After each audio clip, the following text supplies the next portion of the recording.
মন্দিরাকে তুমি এখান থেকে কোথাও পালিয়ে তা কি করে সম্ভব ভাই? বাবা আমার অসুস্থ, তাকে ছেড়ে আমি যাই কি করে রে ভাই? যেমন করে হোক মন্দিরাকে যে বাঁচাতে হবে দেবদা। ভাই ওসব কথা ভাববার সময় নয় এখন দেবদা। সবার আগে যে মন্দিরাকে বাঁচাতেই হবে। তুমি ছাড়া মন্দিরা যে বাঁচবে না দেবদা। আমার বোনটাকে তুমি বাঁচাও দেবদা, সমুদ্র তুমি বাঁচাও। বেশ, তোমাদের কথাই আমি মেনে নিলাম দেবদা। দাদা আমি জানি রে ভাই, আমি এইভাবে পালিয়ে গেলে হয়তো সমাজ আমাকে সমালোচনা করবে, সবার সামনে আমার বাবা মার মান সম্মান নষ্ট হয়ে যাবে, কিন্তু এই পবিত্র ভালোবাসাকে সার্থক করতে দেবদা আমি চোরের মতোই পালিয়ে গেলাম রে সমুদ্র। দেবদা আর বাবা মা কি বলিস ভাই, আমাকে যেন তারা ক্ষমা করে দেয় রে ভাই, দেবদা ক্ষমা করে দেয়।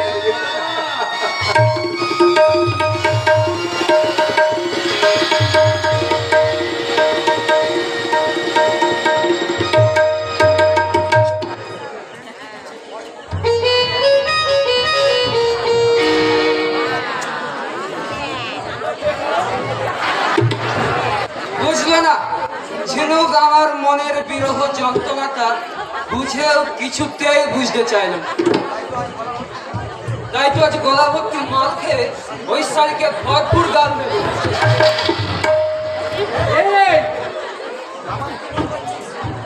ছাড়া আবার তুই মদ খাচ্ছিস? ওরে শুয়া, তুই ওই মদ খাস বলেই তো মেয়েটা তোর কাছ থেকে দূরে দূরে সরে যাচ্ছে। তুই মদ খাওয়া ছেড়ে দে বাবা। আমি যেমন করেই হোক তোকে বিয়ে করার জন্য ওই ঝিনুককে আমি রাজি করাবো। বলছো তো ঠিক আছে, আজ থেকে আমিও মাল খা ছেড়ে দেব, তবে একটা শর্তে। কি শর্ত? তোমাকেও আজকে আমার সাথে মাল খেতে হবে। এই বোতলটা তুমি খাবে আর এই বোতলটা আমি। বোতলের শেষ, মাল খাও। রাজি? বেশ বাবা, বেশ, তাই হবে। তোর ভালোর জন্য যদি আমায় মদ খেতে হয় তাই খাবো। আগে তবে স্টার্ট করো। রাম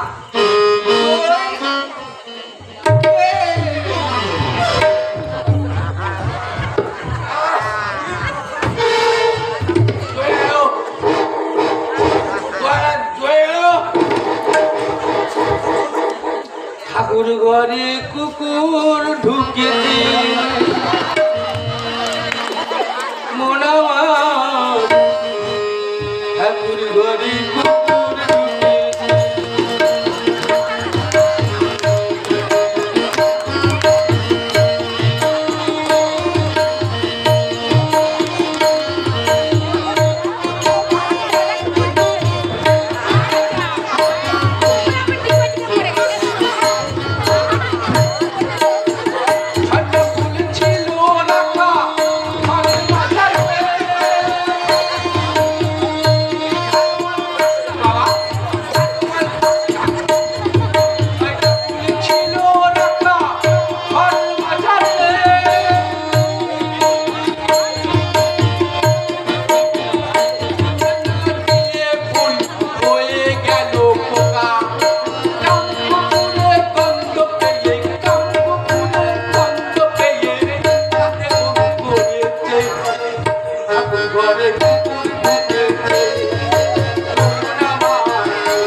মালকা ছেড়ে দিলাম, এবার তুমি ওকে ছেড়ে দাও।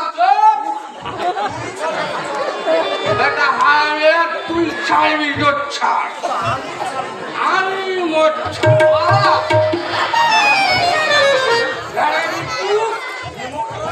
নেবো হারাম। এই মাল এত ম্যাজিক তা তুই আগে আমায় জানাই কেন? মালের আবার ম্যাজিক? ম্যাজিকই তো।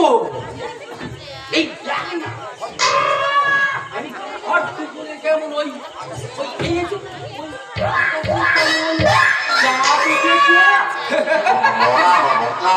আরে চাঁদ নয় বাবা, ওটা সূর্য। এই বসে মাসে ভট্ট পুড়িয়ে সূর্য যদি উঠবি তো গায়ে রোদ লাগছে না কেন? মাল পেটে পড়লে না আমার সূর্যকে চাঁদ মনে হয় বাবা। এসো বাবা,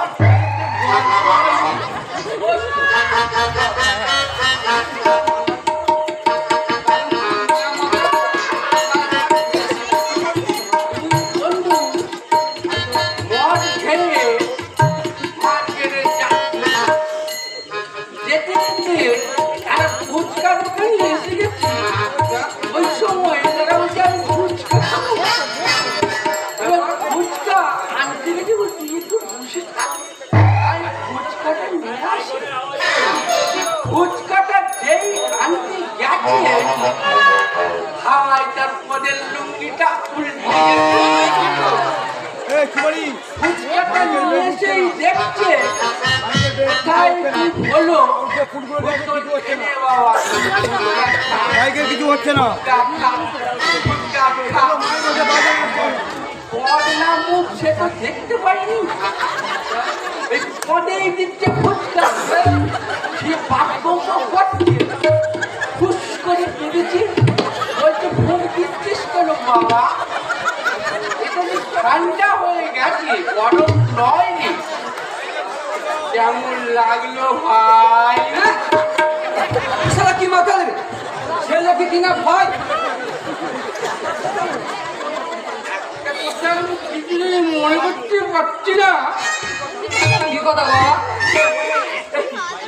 মানে তুই আমার ছেলে না আমি তোর ছেলে? আমি তোমার ছেলে, তুমি তোমার বাবা। তুই যদি আমার বাবা হবি, আমি যদি তোর ছেলে হবো কি করে হয়? আর আমি তোমার ছেলে।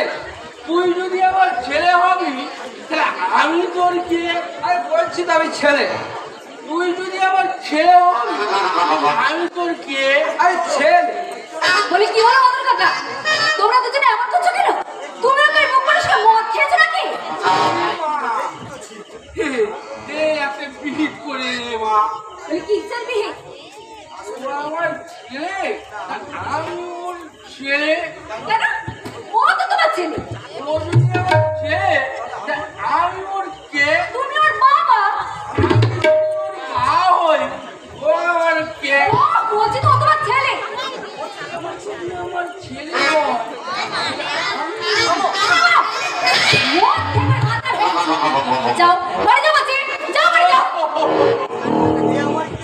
এ আমার কি হলো? কে যে কার ছেলে আমি বুঝতে পারছি না।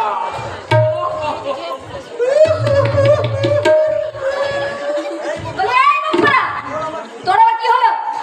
বলি তুই কাঁদছিস কেন?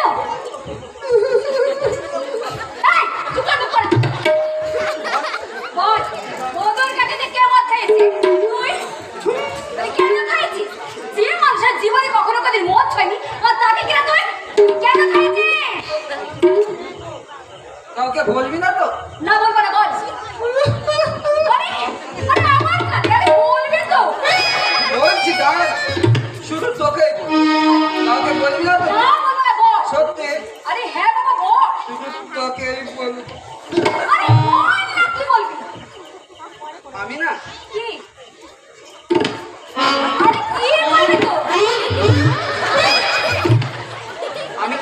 আমি না আমি তোকে বিয়ে করতে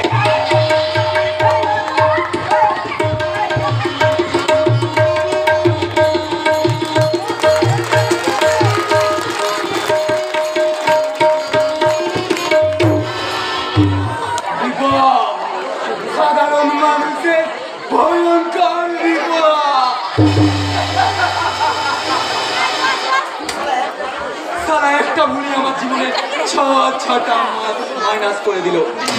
সব সারা মাস আমার এই হাতটা এই মন যেতে চাই অন্যদিকে, সারা হাতটা যায় অন্যদিকে। তো সেদিন বাসের মধ্যে ওই ভদ্র মহিলার নেকলেসটা চুরি করতে হাতটা যেই সোজা ভদ্র মহিলার গলার দিকে বাড়ালাম, না জানি কিসের টানে হাতটা